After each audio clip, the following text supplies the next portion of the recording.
लेकिन आज हम आपको कृष्ण के उस अदृश्य साम्राज्य के दर्शन कराने वाले हैं जो धरती की सतह पर नहीं बल्कि समुद्र की गहराइयों की रेत में लिपटा है। जहां कभी श्री कृष्ण ने अपनी सत्ता की शुरुआत की थी, जहां का कण कण कृष्ण लीलाओं का साक्षी था, आज वहां सिर्फ समुद्र की लहरों का शोर सुनाई देता है। गोमती नदी और अरब सागर के संगम पर बसा विश्वास और इतिहास को जोड़ता ये नगर आज भी श्रद्धालुओं के लिए देवभूमि है। भारत के पश्चिमी तट पर लगभग 6,500 स्क्वायर किलोमीटर तक फैले गुजरात में सौराष्ट्र जिले की तरफ जब बढ़ते हैं तो दूर से ही आसमान को चीरकर सनातन धर्म का बखान करती धर्म ध्वजा ये संदेश देती हुई दिखती है कि यहां से साक्षात मोक्ष का पवित्र धाम शुरू होता है। यहां से हिंदू धर्म का तप तीर्थ शुरू होता है और यहीं से शुरू होता है द्वारकाधीश का साम्राज्य, जिसका कुछ हिस्सा आज समुद्र की गहराइयों में कहीं गुमसा हो गया है। आज हम आपको श्री कृष्ण के द्वारका शहर की खोज के विषय में बताने वाले हैं, जो अद्भुत है, अकल्पनीय है, अविश्वसनीय है, जिसे स्वयं श्री कृष्ण ने बसाया था, जहां पर वो अपनी प्रजा के साथ रहते थे, जहां उनका राजपाट था। लेकिन आखिर ऐसा क्या हुआ था कि ये पूरा साम्राज्य समुद्र की अनंत गहराइयों में समा गया? तो चलिए जानते हैं इसके पीछे के रहस्य को। The sunken city of Dwarka, a legend और अ मिथ। कई द्वारों का शहर द्वारका भारत के 7 पवित्र तीर्थ स्थलों में से एक है। ये न केवल धार्मिक रूप से बल्कि पुरातात्विक रूप से भी महत्वपूर्ण है। गुजरात राज्य में सौराष्ट्र प्रायद्वीप के पश्चिमी सिरे पर स्थित द्वारका 4 धामों में से एक और यात्रा के लिए सप्तपुरी शहर यानी 7 पवित्र शहरों में से एक के रूप में जानी जाती है। हालांकि द्वारका की पौराणिक और ऐतिहासिक पृष्ठभूमि रहस्य में डूबी हुई है। इसकी पौराणिक पृष्ठभूमि को देखें तो हम पाएंगे कि भगवान विष्णु के 8वें अवतार कृष्ण ने इसे बसाया था। श्रीमद् भागवत के पवित्र ग्रंथ के अनुसार कृष्ण का जन्म मथुरा की जेल में हुआ था, लेकिन उनके पिता वासुदेव उनकी सुरक्षा को देखते हुए उन्हें गोकुल ले आए, जहां उनका पालन पोषण हुआ, जहां वो गोपियों और राधा के साथ रासलीला रचाते बड़े हुए। वहीं पर उन्होंने अपने मामा और मथुरा के क्रूर राजा कंस का वध किया। कंस के ससुर जरासंध के 18 बार मथुरा पर आक्रमण करने के कारण वो सारी प्रजा को लेकर पश्चिम की ओर निकल गए, जहां पर भगवान श्री कृष्ण ने एक द्वीप शहर स्थापित करने का निर्णय लिया। पौराणिक ग्रंथों की माने तो श्री कृष्ण ने द्वारका बसाने के लिए समुद्र देवता से जमीन ली और महान आर्किटेक्चर विश्वकर्मा से रातों रात द्वारका का निर्माण करवाया। विशाल दीवारों से घिरी ये नगरी वास्तुकला की बेहतरीन मिसाल थी। धन दौलत से समृद्ध इस नगर के दरवाजे सोने के थे। हिंदू पुराणों की माने तो द्वारका का निर्माण कृष्ण ने कुशस्थली नामक स्थान के निकट किया था। शहर तेजी से उभरा। इसमें लगभग 900 महलों में हजारों लोग रहते थे। शहर पूरी तरह से किलेबंद था और केवल जहाज द्वारा ही यहां तक पहुंचा जा सकता था। लेकिन श्री कृष्ण ने जिस शहर को इतने प्यार से समुद्र के बीच में बसाया, वो शानदार शहर उसी समुद्र में डूब गया। द्वारका का ये खोया हुआ शहर आज दुनिया भर में चर्चा का विषय बन गया है। लेकिन सवाल अभी भी वही है कि ये डूबा कैसे? दोस्तों, द्वारका नगरी के डूबने के पीछे कई तरह की कहानियां और मिथक फैले हुए हैं। महाभारत के अनुसार श्री कृष्ण पांडवों की तरफ से महाभारत के युद्ध में शामिल हुए थे और इस युद्ध में पांडवों की जीत हुई थी और कौरवों की हार। 100 पुत्रों के शोक से दुखी गांधारी ने क्रोध में आकर श्री कृष्ण को श्राप दे दिया कि जिस तरह कौरवों के वंश का नाश हुआ है, ठीक उसी प्रकार पूरे यदुवंश का भी नाश होगा। धीरे धीरे द्वारका में हालात तनावपूर्ण होने लगे। उसके पश्चात सभी यदुवंशी आपस में लड़ लड़कर मरने लगे थे। सभी यदुवंशियों की मृत्यु के बाद बलराम ने भी अपना शरीर त्याग दिया। बलराम के देह त्यागने के बाद श्री कृष्ण उदास होकर वन में विचरण करने लगे।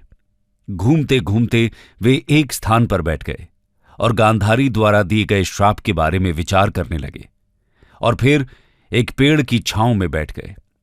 इसी समय जरा नामक एक शिकारी का बाण उनके पैर में आकर लगा, जिसने दूर से उनके पैर के अंगूठे को हिरण का मुख समझकर बाण चला दिया था। जब वो शिकारी शिकार उठाने पहुंचा तो श्री कृष्ण को देखकर क्षमा मांगने लगा। कान्हा ने उसे अभयदान देकर देह त्याग दी। अर्जुन को कृष्ण के देह त्याग का जब संदेश मिला तो वो बहुत दुखी हुए।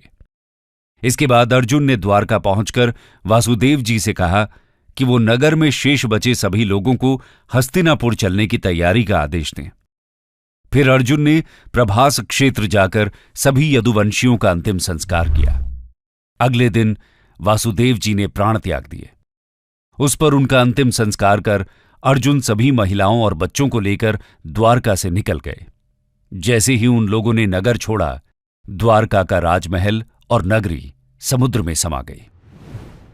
प्रचलित कहानियों के मुताबिक माता गांधारी के अलावा दूसरा श्राप ऋषियों द्वारा श्री कृष्ण के पुत्र सांब को दिया गया था।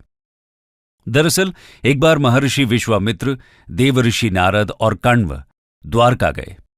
तब यादव वंश के कुछ लड़के ऋषियों के साथ उपहास करने के प्रयोजन से श्री कृष्ण के पुत्र सांब को स्त्री वेश में ले गए और ऋषियों से कहा कि यह स्त्री गर्भवती है, आप इसके गर्भ में पल रहे शिशु के बारे में बताइए कि क्या जन्म लेगा।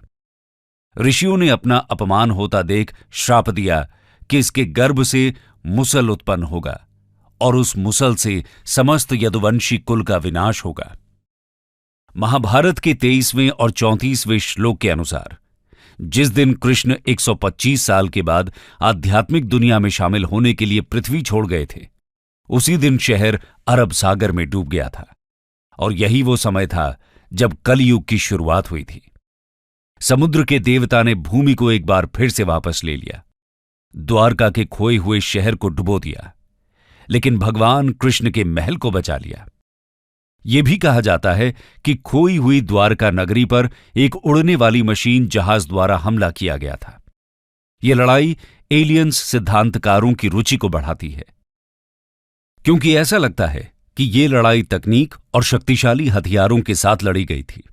स्पेसशिप ने ऊर्जा हथियार का इस्तेमाल करके शहर पर हमला किया, जो देखने वालों को बिजली गिरने जैसा लगा, और यह इतना विनाशकारी था कि हमले के बाद शहर का अधिकांश हिस्सा खंडहर हो गया। दोस्तों, वैसे तो द्वारका आज तक एक रहस्य बना हुआ है, लेकिन आज इसके अवशेष पानी के नीचे खोजे जा रहे हैं। आइए जानते हैं इसे लेकर हमारे आर्कियोलॉजिस्ट्स क्या कहते हैं। Discovery of the submerged kingdom. दोस्तों, महाभारत के अनुसार तो प्राचीन द्वारका समुद्र में डूब गई थी, जिसकी वजह से आज ये एक महत्वपूर्ण पुरातात्विक स्थल बन गई है। द्वारका के समुद्री अवशेषों पर सबसे पहली नजर भारतीय वायुसेना के पायलटों की पड़ी थी, जो उस दौरान समुद्र के ऊपर से उड़ान भर रहे थे। इसके बाद ही 1970 में जामनगर के गैजेटियर में इसका उल्लेख किया गया। इससे पहले लोगों का कहना था कि द्वारका नगरी एक काल्पनिक नगर है और काल्पनिक कहानियों का कोई इतिहास नहीं होता।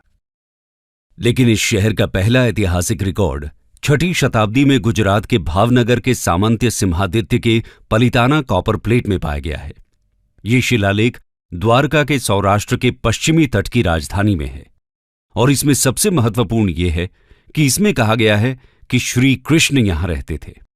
इसके बाद से ही लोगों को भरोसा होने लगा। इस पर CSIR यानी council of scientific and industrial research के पूर्व प्रमुख और वैज्ञानिक डॉक्टर राजीव निगम महाभारत को कोट करते हैं। महाभारत में कृष्ण ने कहा है कि द्वारका शहर सागर से निकली जमीन पर बनाया गया था, लेकिन जब उसका पानी दोबारा अपनी पुरानी जगह पर आया तो शहर डूब गया।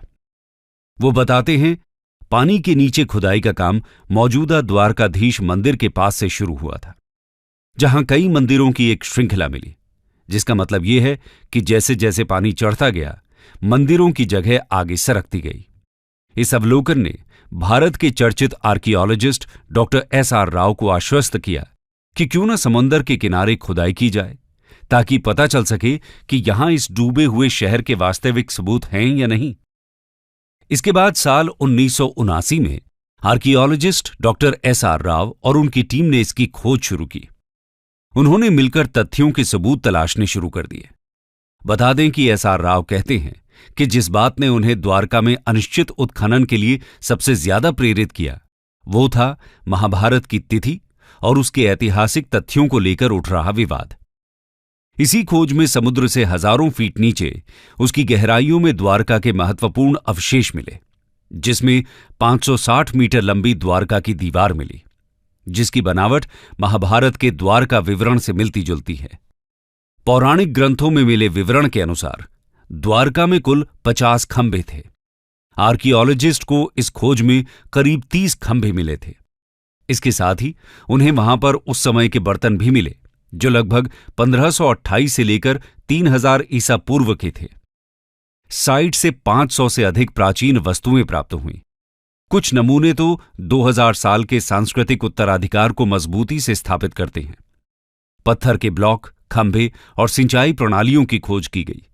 हालांकि इन खोजों की वास्तविक तारीख पर अभी भी विवाद चल रहा है, लेकिन ये सभी सबूत इस बात को प्रमाणित करते हैं कि कृष्ण नगरी द्वारका कोई काल्पनिक कहानी नहीं है, वो असल में मौजूद थी। इस खोज को लेकर भारतीय समुद्र वैज्ञानिकों का कहना है कि भारत के पश्चिमी तट पर मिले पुरातात्विक अवशेष 9000 साल से भी अधिक पुराने हो सकते हैं।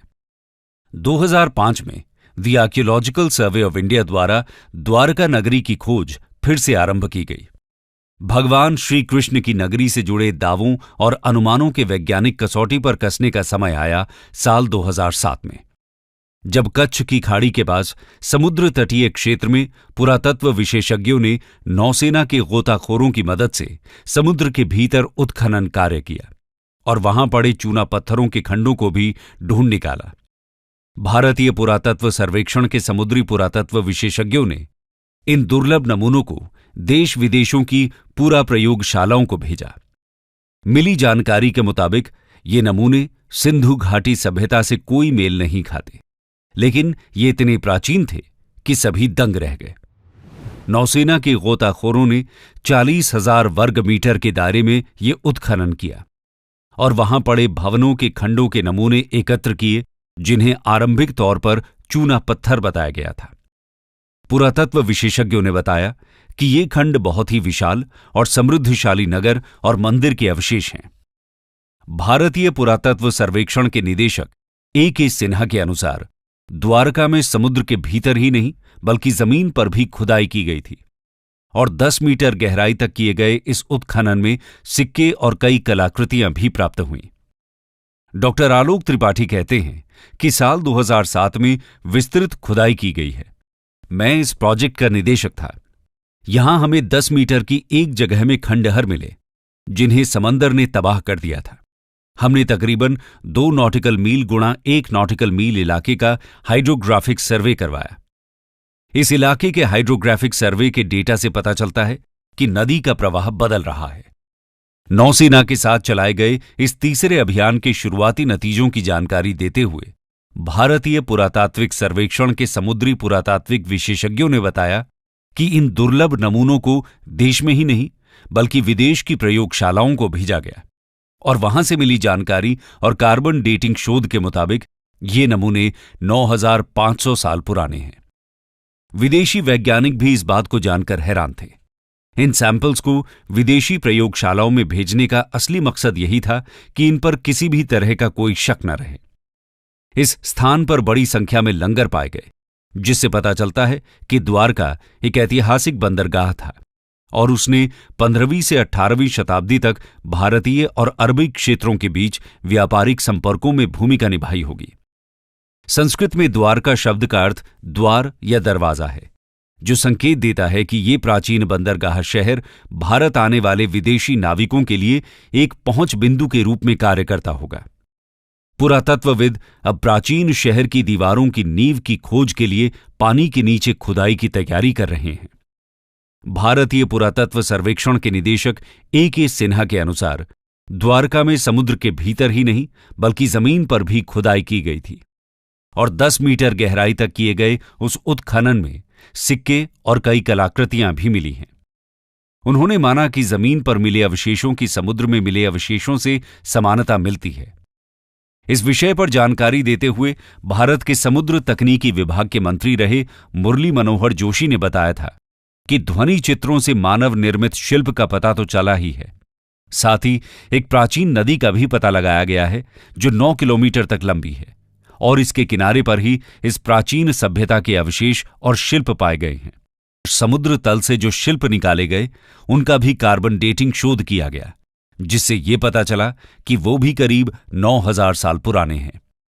ये शिल्प लकड़ियों के हैं और इसमें दरार पड़ने के चिन्ह हैं। मुरली मनोहर जोशी ने कहा कि उनके मंत्रालय ने इस खोज का अध्ययन करने के लिए एक दल बनाया था, जिसका काम इस खोज को आगे बढ़ाना और ये पता लगाना था कि इस इलाके के प्राचीन स्थानों से क्या संबंध है। दोस्तों, पुराणों और धर्म ग्रंथों में वर्णित प्राचीन द्वारका नगरी और उसके समुद्र में समा जाने से जुड़े रहस्यों का पता लगाने का कार्य पिछले कई सालों से रुका पड़ा था। Archaeologist A.K. सिन्हा ने कहा कि पानी में खोज के कार्यों के लिए बड़े आधारभूत संरचना की जरूरत है। प्राचीन द्वारका नगरी की खोज जैसी बड़ी परियोजना के लिए समुद्र में प्लेटफॉर्म और काफी एक्सपीरियंस वाले गोताखोरों की जरूरत होती है जो पानी में गहराई तक जा सकें। द्वारका नगरी के समुद्र में समा जाने के रहस्य के बारे में पूछे जाने पर A.K. सिन्हा का कहना है कि द्वारका नगरी का एक बड़ा हिस्सा समुद्र में डूब गया था, लेकिन इसके कारण को लेकर पूरे दावे के साथ कुछ भी नहीं कहा जा सकता। द्वारका नगरी के नष्ट होने के मत पर कई सवाल उठते हैं। कोई कहता है कि यह कोई प्राकृतिक घटना का काम हो सकता है, लेकिन कुछ वैज्ञानिकों का कहना है कि 9000 साल पहले जब हिमयुग समाप्त हुआ तो समुद्र का जल स्तर इस कदर बढ़ा कि उसमें देश दुनिया के कई बड़े शहर डूब गए। उन्हीं शहरों में से एक द्वारका भी था।